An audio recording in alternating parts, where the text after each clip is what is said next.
अस्सलाम वालेकुम स्टूडेंट्स, कैसे हैं आप सब लोग। उम्मीद करता हूँ कि आप सब लोग खैरियत से होंगे, अपने और इर्द गिर्द लोगों का ख्याल रख रहे होंगे। फर्स्ट चैप्टर जो है, जो चैप्टर नंबर 10 है, इसकी हमने स्टार्टिंग की हुई थी और लास्ट टाइम हमने सिंपल हार्मोनिक मोशन को डिस्कस किया था डिटेल में। आज हम आगे चलते एक और इम्पॉर्टेंट टॉपिक जो लॉन्ग क्वेश्चन के तौर पे भी आ सकता है, वो है रिपल टैंक। और रिपल टैंक के साथ साथ प्रॉपर्टीज़ ऑफ वेव को भी हमने डिस्कस करना है। सबसे पहले हमने रिपल ऑफ टैंक को देखना है कि रिपल टैंक है क्या, उसकी कंस्ट्रक्शन कैसे, काम कैसे करता है, फिर प्रॉपर्टीज़ की तरफ आएंगे। रिपल टैंक एक ऐसा इंस्ट्रूमेंट है जो कि हमारे पास वाटर वेव्स प्रोड्यूस भी करता है और इसके ज़रिए से हम वाटर वेव्स की थ्रू हम प्रॉपर्टीज़ ऑफ वेव को भी डिस्कस करते हैं। इसके दो काम हो गए, एक तो वाटर वेव प्रोड्यूस करना और प्रोड्यूस करने के बाद प्रॉपर्टीज़ ऑफ वेव को डिस्कस करना। ये दोनों काम हम रिपल टैंक के थ्रू करते हैं। इसकी डायग्राम आप बुक से देख सकते हैं। होता क्या है, इसके अंदर एक रेक्टेंगुलर प्लेट है, एक रेक्टेंगुलर प्लेट होती है, ट्रे सी है। उस ट्रे के अंदर हमारे पास वाटर फिल हुआ होता है। उसका बॉटम, वो जो रेक्टेंगुलर ट्रे है उसका जो बॉटम है वो गिलास का है, ठीक है। उसके अंदर पानी फिल किया हुआ है। उसके अंदर एक वाइब्रेटर हमने लगाया हुआ है, मोटर की शक्ल में मोटर होती है, वुडन प्लेट के ऊपर फिक्स हुई मोटर है, वाइब्रेटर। और जिस टाइम पानी के अंदर, जारी बात है, मोटर हमारे पास मूव करेगी, चलेगी ज़ोर से, तो वाइब्रेशन प्रोड्यूस होगी और इससे हमारे पास वेव्स जनरेट होंगी। ये किस तरीके से हम वेव्स जनरेट करते हैं। अच्छा, वेव्स जनरेट हो गया, अब इसको इमेज कैसे हासिल करें। इसी हमारे पास रिपल टैंक के ऊपर हम क्या करते हैं, एक बल्ब हम ऑन कर देते हैं। बल्ब की रोशनी हमारे पास रिपल टैंक के ऊपर जैसे ही पड़ती है ना हमारे पास, तो होता क्या है कि नीचे हमने ग्लास बॉटम है, तो ज़ाहिर बात है इमेज बनेगा नीचे। तो हम नीचे क्या करते हैं, इसके एक शीट रख देते हैं, पेपर रख देते हैं।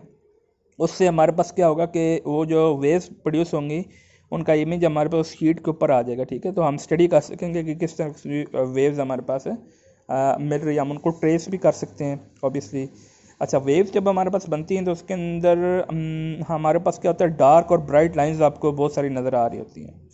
डार्क और ब्राइट लाइंस जो हैं हमारे पास, वो हमारे पास क्या करती हैं, जो डार्क लाइंस हैं वो ट्रफ को, और जो ब्राइट लाइन है वो क्रस्ट को रिप्रेजेंट करती है। एमसीक्यूज में पूछा जा सकता है आपसे, ठीक है। ये बात आपने याद रखनी है, जो डार्क लाइंस हैं वो हमारे पास ट्रफ को, और जो ब्राइट लाइंस हैं वो हमारे पास क्रस्ट को रिप्रेजेंट करती हैं, ठीक है। अब हम प्रॉपर्टीज़ ऑफ वेव की तरफ आते हैं। प्रॉपर्टीज़ ऑफ वेव की तरफ अगर हम जाएं तो सबसे पहली प्रॉपर्टी है वेव की, reflection of wave. Reflection of wave की जैसे कि आपको डेफिनेशन नज़र आ रही है हमारे पास, जब हमारे पास आपको पता है किसी भी एक मीडियम से वेव ट्रैवल कर रही हो एक मीडियम से, तो वो हमारे पास क्या करती है, किसी दूसरे मीडियम के साथ टकराए, उसकी बाउंड्री के साथ टकराए, तो वो अगर डेंसर मीडियम होगा या हमारे पास हार्ड मीडियम होगा तो वेव उसके अंदर से तो पास नहीं हो सकती, कोई ऑब्स्टिकल है या कोई भी चीज़, तो उससे हमारे पास क्या करेगी, वो रिफ्लेक्ट बैक करके वापस आएगी। अच्छा, हमारे पास क्या करेगी लाइट, हमारे पास जो वेव है वो रिफ्लेक्ट बैक करेगी, बाउंस बैक करेगी। यहाँ पे डेफिनेशन लिखी है, when waves in one medium fall on the surface of another medium. एक वेव से ट्रैवल करते हुए दूसरे मीडियम के ऊपर जिस टाइम वेव पड़ती है तो वो हमारे पास बाउंस बैक होती है पहले ही मीडियम में। ज़ाहिर बात है पास नहीं हो सकती तो रिफ्लेक्ट बैक कर देती है, लेकिन इसके अंदर ना एक कंडीशन होती है, उस कंडीशन को फॉलो करती है वेव। वो क्या कि एंगल ऑफ इंसिडेंस हमेशा एंगल होगा एंगल ऑफ रिफ्रैक्शन के। एंगल ऑफ इंसिडेंस हमारे पास क्या होता है कि जो इंसिडेंट रे होती है, जो स्टार्टिंग वेव होती है, मिसाल के तौर पे ये डायग्राम है, यहाँ पे हमारे पास ये इंसिडेंट रे आपको नज़र आ रही है। ये इंसिडेंट रे जो एंगल बनाएगी नॉर्मल के साथ, सरफेस के साथ, वो हमारे पास एंगल ऑफ इंसिडेंस कहलाएगा। और जिस टाइम टकरा के पलट के हमारे पास ये वापस जाती है नीचे की तरफ, तो ये हमारे पास एंगल ऑफ रिफ्लेक्शन कहलाता है, ठीक है। तो एंगल ऑफ इंसिडेंस हमेशा एंगल ऑफ रिफ्लेक्शन के बराबर होना चाहिए, तो इसको रिफ्लेक्शन ऑफ वेव हम बोलते हैं। रिफ्लेक्शन ऑफ वेव के अंदर हमारे पास angle of incidence angle of reflection के इक्वल होना चाहिए। रिपल टैंक के अंदर हम कैसे हम रिफ्लेक्शन ऑफ वेव को स्टडी कर सकते हैं। रिपल टैंक के अंदर हम क्या करते हैं, एक बैरियर रखते हैं, एक हर्डर रखते हैं। जैसे ये आपको ब्लू कलर का नज़र आ रहा होगा, वेव के रास्ते में जैसे हर्डर रखेंगे तो इसके साथ टकरा के पलट के वेव नीचे की तरफ रिफ्लेक्ट बैक करेंगी, तो angle of incidence angle of reflection के इक्वल होगा, ठीक है। अच्छा जी, उसके बाद हमारे पास थर्ड प्रॉपर्टी है, वो हमारे पास सेकंड प्रॉपर्टी है, वो रिफ्रैक्शन ऑफ वेव। पहले था रिफ्लेक्शन और ये है refraction. Refraction basically bending of wave को कहते हैं। लाइट की जब वेव हमारे पास क्या करती है, बेंड करती हैं, जब एक मीडियम से दूसरे मीडियम में वेव टकराती है ना, तो हमारे पास बाउंड्री लाइन के ऊपर हमारे पास लाइट अगर रिफ्लेक्ट हो, बैक होने के बजाय सेम मीडियम में जाने के बजाय हल्की सी बेंड हो जाए लाइट की वेव, उसको हम रिफ्रैक्शन कहते हैं। डेफिनेशन इसकी क्या है? When a wave from one medium inter into the second medium at some angle, किसी खास एंगल के ऊपर हमारे पास जिस टाइम वो इंटर होती है, बिल्कुल स्ट्रेट ना हो, एक खास एंगल के ऊपर हो, तो फिर उसकी डायरेक्शन ऑफ ट्रैवल चेंज हो जाती है, यानी वो थोड़ी सी बेंड हो जाती है। ठीक है। रिपल टैंक के अंदर अगर आपने रिफ्रैक्शन ऑफ वेव को स्टडी करना है तो हम लोग करते हैं क्या है, रिपल टैंक के अंदर ना हम जो वाटर की सरफेस है उसके अंदर हम एक ब्लॉक को ना सबमर्ज कर देते हैं, उसके अंदर ना डाल देते हैं। अब जिस टाइम वो ब्लॉक वाटर मग के अंदर जाएगा तो वाटर के अब उस ब्लॉक के ऊपर वाला जो पोर्शन होगा उसके अंदर जो वाटर होगा वो शैलो हो जाएगा, शैलो वाटर कहलाएगा, और उसके नीचे वाला डीप वाटर कहलाएगा।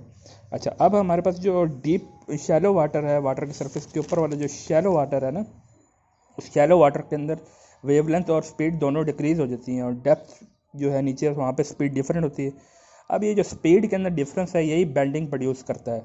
ठीक है, स्पीड के अंदर जो डिफरेंस है यही बेंडिंग प्रोड्यूस करता है। अगर आप यहाँ पे डायग्राम के अंदर गौर से देखें तो ये यहाँ पे आपको डायग्राम में नज़र आ रहा होगा थोड़ा सा, ये ऊपर वाला जो वाटर है वो शैलो है, नीचे वाला डीप है, और ये वाली ना बाउंड्री लाइन है। ठीक है, इस बाउंड्री लाइन के ऊपर आप देखें तो यहाँ पे हमारे पास लाइट की वेव जैसे ही बाउंड्री लाइन के ऊपर आएगी, यहाँ से हमारे पास क्या हो जाएगी, बेंड हो जाएगी। ठीक है, तो किसी एंगल के ऊपर जब लाइट की वेव इंटर होती है तो वो हमारे पास क्या करती है, बाउंड्री लाइन के ऊपर ना बेंड हो जाती है, तो इसको हम रिफ्रैक्शन ऑफ वेव कहते हैं। ठीक है, रिपल टैंक के अंदर हमने पढ़ लिया इसको, शैलो और डीप वाटर बना के हम एक ब्लॉक और सबमर्ज करके ना फिर हम इसको स्टडी कर सकते हैं। लॉस्ट प्रॉपर्टी है हमारे पास डायफ्रैक्शन ऑफ वेव की। डायफ्रैक्शन ऑफ वेव के अंदर हमारे पास होता क्या है, बेसिकली डायफ्रैक्शन ऑफ वेव क्या है, अगर हम क्या करें, कोई हर्डर रखते हैं, ऑब्स्टिकल रख लें, कोई स्लिट रख लें। स्लिट का मतलब ये है कि दरमियान में हमारे पास क्या हो, थोड़ा सा हमारे पास गैप हो किसी चीज़ के अंदर, जैसे कि आपको नज़र आ रही होगी, ये स्लिट आपको नज़र आ रही होगी, दरमियान में ना थोड़ा सा गैप है। तो जब भी हमारे पास स्लिट के दरमियान रखा जाएगा, लाइट की वेव या कोई भी वेव्स हमारे पास क्या करेंगी, उस जगह से गुजरने के बाद स्प्रेड हो जाएंगी, फैल जाएंगी। ये जो लाइट का स्प्रेड होना है यही बेसिकली हमारे पास डायफ्रैक्शन कहलाता है। डेफिनेशन लिखी हुई है, बेंडिंग और spreading of waves around the sharp corners और ऑफ द ऑब्स्टिकल और slit is called diffraction. Diffraction के अंदर हमारे पास होता क्या है, बेसिकली रिपल टैंक के अंदर अगर आपने डायफ्रैक्शन क्रिएट करनी है तो आप क्या करें, दो ऑब्स्टिकल रख दें थोड़े से डिफरेंस के ऊपर, थोड़े से फासले के ऊपर, उनके दरमियान जो सेपरेशन है या जो फासला है वो कितना होना चाहिए, इतना होना चाहिए कि हमारे पास अप्रॉक्सीमेटली वेवलेंथ की इक्वल हो। अगर हमारे पास आपने ये सेपरेशन उनके दरमियान फासला बहुत ज़्यादा रख दिया तो फिर डायफ्रैक्शन का फिनोमेना आप नोट नहीं कर सकते, आप ऑब्जर्व नहीं कर सकते। ऑब्जर्व करना है क्लियरली तो फिर इसके दरमियान सेपरेशन वेवलेंथ के इक्वल होनी चाहिए। यहाँ पे आप लाइट देख रहे हैं, लाइट जो वेव्स हैं वो हमारे पास क्या होती है, स्प्रेड हो जाती है, फैल जाती हैं, वो चेंज हो जाती है ना, पहले स्ट्रेट थी अभी सर्कुलर हो गई, स्प्रेड हो के फैल गई। ये जो फिनोमेना है ये डायफ्रैक्शन कहलाता है। ठीक है, और रिपल टैंक के अंदर अब हम चलते हैं थोड़ा सा एक्सरसाइज की तरफ। एक्सरसाइज के शॉर्ट क्वेश्चन और थोड़े कॉन्सेप्चुअल क्वेश्चन भी और रिव्यू क्वेश्चन भी। बहुत सारे क्वेश्चन तो हम ऑलरेडी कर चुके हैं लेकिन फिर भी थोड़ा सा देखते हैं। अच्छा जी, पहला हमारे पास जो रिव्यू क्वेश्चन में पहला क्वेश्चन है वो हमारे पास सिंपल हार्मोनिक मोशन के बारे में, कि what is simple harmonic motion, what are the necessary condition for the simple harmonic motion. तो हम ये क्वेश्चन ऑलरेडी पहले पढ़ चुके हैं, आपकी सिंपल हार्मोनिक मोशन डिटेल में देख लिया।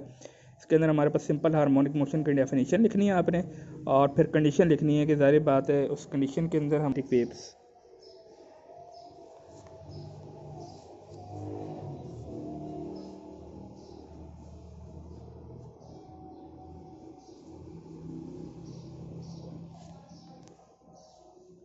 अब तो उसके अंदर हमारे पास होता है क्या है कि एक आप पानी का तालाब वगैरह या कोई टब वगैरह हो, उसके अंदर आपने क्या करना है, कॉर्क रखना है और एक पेंसिल के थ्रू वेव्स प्रोड्यूस करें। वेव्स जैसे जैसे आगे जाएंगे वो कॉर्क भी आगे जाएगा।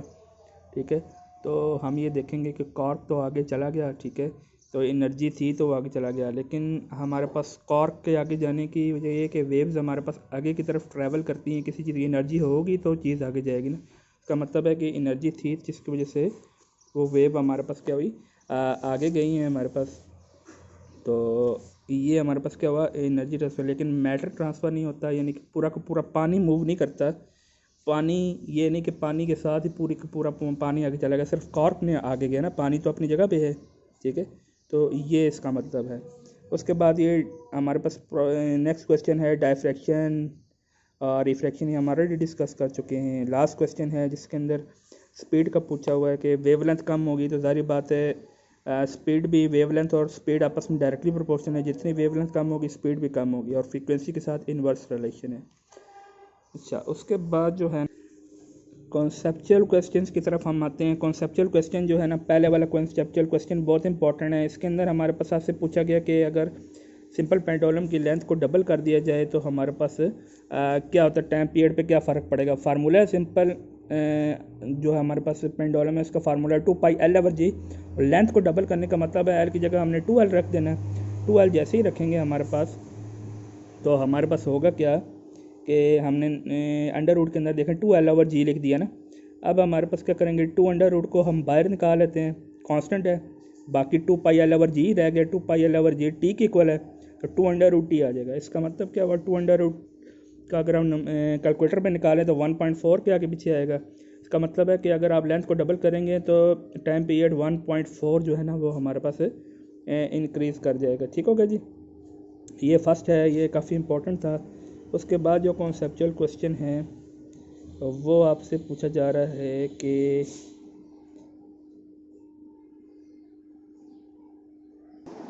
सेकंड क्वेश्चन के अंदर वो पूछ रहा है कि हमारे पास अगर एक बॉल को ना हम एक सर्टन हाइट से ड्रॉप करें फ्लोर के ऊपर, तो वो क्या करती है, हमारे पास मूव करती है, तो सिंपल हार्मोनिक मोशन है कि नहीं। तो नहीं होगी सिंपल हार्मोनिक मोशन, सिंपल सी बात है, वो तो आपको पता है डैम्प ऑसिलेशन होगी। उसकी जो एक्सेलरेशन है वो थोड़ी देर के बाद उसकी जो एम्पलीट्यूड है वो कम होता जाएगा, तो एक्सेलरेशन भी कम होती जाएगी, तो डायरेक्टली प्रोपोर्शनल तो नहीं रह पाएगी। तो ये हमारे पास सिंपल हार्मोनिक की डेफिनेशंस के ऊपर हमारे पास पूरा हमारे पास नहीं उतरता, तो ये हमारे पास सिंपल हार्मोनिक मोशन नहीं होगी। थर्ड क्वेश्चन के अंदर वो पूछ रहा है कि दो स्टूडेंट्स हैं वो एक्सपेरिमेंट परफॉर्म करते हैं। ठीक, एक्सपेरिमेंट परफॉर्म इस तरीके से करते हैं कि हमारे पास दो डिफरेंट हमारे पास मैसेज हैं, दोनों के जो सिंपल पेंडुलम के अंदर जो मैसेज लगे हुए थे उनका हमारे पास क्या था, डिफरेंट हमारे पास मैथ है। तो वो कहता है कि टाइम पीरियड के ऊपर क्या फ़र्क पड़ेगा। तो आपको पता है टाइम पीरियड का फार्मूला 2πL/g, तो ये इसके ऊपर मैथ्स का कोई फैक्टर नहीं आता, मैथ्स तो इन्वॉल्व ही नहीं है, इस वजह से हमारे पास क्या होगा, मैथ्स इसके अंदर आएगा ही नहीं। तो मैथ्स के ऊपर डिपेंड ही नहीं करेगा, मैथ्स जितना मर्जी हमारे पास हो जाए इसके ऊपर डिपेंड नहीं करेगा। ठीक है। उसके बाद आपसे क्वेश्चन में पूछा जा रहा है कि कौन सी ऐसी वेव है जिनको मीडियम की ज़रूरत नहीं है। तो इलेक्ट्रोमैग्नेटिक वेव्स हैं, ये भी हम पढ़ चुके हैं, मीडियम की ज़रूरत नहीं होती है, एक्सरेज वगैरह और लाइट वगैरह, ये सारी एग्जांपल हैं। और लास्ट क्वेश्चन है वो कहता है कि रिपल टैंक के अंदर हमारे पास जिस टाइम रिफ्रैक्शन होती है तो हमारे पास किस तरह का स्पीड का चेंज आता है। तो ज़ाहिर बात है, मैंने आपको बताया था शैलो वाटर के अंदर जिस टाइम लाइट जब वेव इंटर होती हैं शैलो से डीप में, तो उनकी स्पीड और वेवलेंथ दोनों डिक्रीज़ हो जाती हैं। ठीक है, शैलो से डीप वाटर में जाती हैं तो स्पीड डिक्रीज़ हो जाती है। ठीक है, ये थे कॉन्सेप्चुअल क्वेश्चन, और अगर आपको समझ ना आए हो तो आप मुझसे पूछ सकते हैं। ठीक है, अल्लाह हाफिज़।